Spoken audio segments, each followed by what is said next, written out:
Ok bà stay chẳng mà cùng mà can là mà chan page thì đấy chẳng ngày đấy dương miền bỏ miền bay thì đấy là sao ta ca thìจะคิดลึกมันนั่นคือ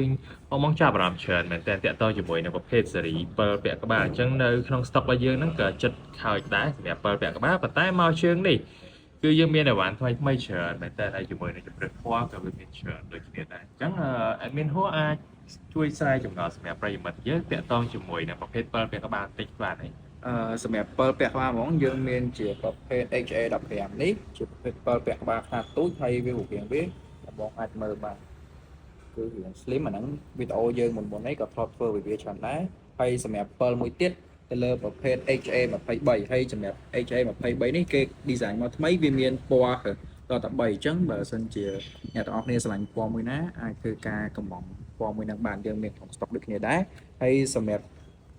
ពីរប្រភេទនេះហ្មងអត់សូវខុសគ្នាទៅលើការប្រើប្រាស់អីហ្មងនេះវាខុសគ្នាទៅលើតែពលឺហើយមួយទៀតជាមួយនឹងប្រភេទ7នេះលក្ខណៈពិសេសរបស់វាគឺត្រង់ថាថ្មរបស់វាទីមួយយើងអាចប្រើជាប្រភេទថ្មគ្រាប់ប្រមាណថ្មគ្រាប់យើងទូទៅហ្នឹងហើយមួយទៀតយើងអាច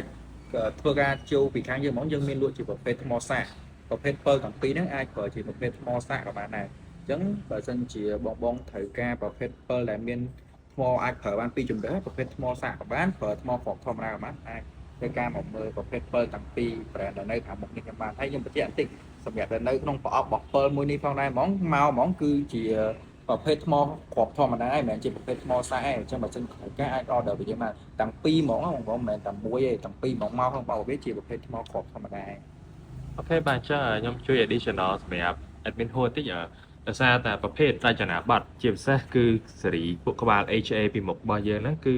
វា support ជាមួយនឹងថ្មពីរប្រភេទទី1គឺថ្មធម្មតាហើយទី2គឺថ្មសាកអញ្ចឹងបងអាចជ្រើសរើសមួយណាក៏បានដែរអញ្ចឹង HA15 ក្តី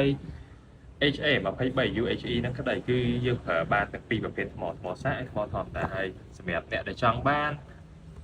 ប្រភេទសាកថ្ម direct នៅលើតួ7នេះថ្មជាប់តួគឺ NU ដែរនេះខ្ញុំ additional ដោយសារតែ stock ខើចហើយ NU ដោយសារតែ2គ្រាប់នៅលើតុហ្នឹងឯងអញ្ចឹងខ្ញុំអត់តចង់ additional review អញ្ចឹង complete អានេះប្រភេទបងទៅស្ទូចថៃអីប្រើនេះបានវាសៀតមួយមួកបន្ទប់យើងបានអញ្ចឹងអត់ប្រហែលបាច់ប្រើខ្សែតែវាមានខ្សែក្នុងឈុតក៏ upgrade ស្រេចអូខេអញ្ចឹងអាចបញ្ជាក់ពីទីតាំងយើងម្ដងទៀតសម្រាប់ប្រិយមិត្តយើងអញ្ចឹងបើសិនជាអ្នកទាំងអស់គ្នាត្រូវការមកមើលពិលផ្ទាល់អីឬក៏ចង់កំងអីផ្ទាល់ហ្មងយើងមាន location របស់យើងគឺនៅផ្សារទូតពូងផ្លូវ155ទល់មុខនឹងសែនដូសាខាទូតពូងផ្ទាល់ហ្មងអញ្ចឹងបើសិនជាត្រូវការអាចកំងពីយើងឥឡូវបាទអូខេបាទអញ្ចឹងវីដេអូនេះយើងមានប៉ុណ្្នឹងឯងអរគុណសម្រាប់ការទស្សនា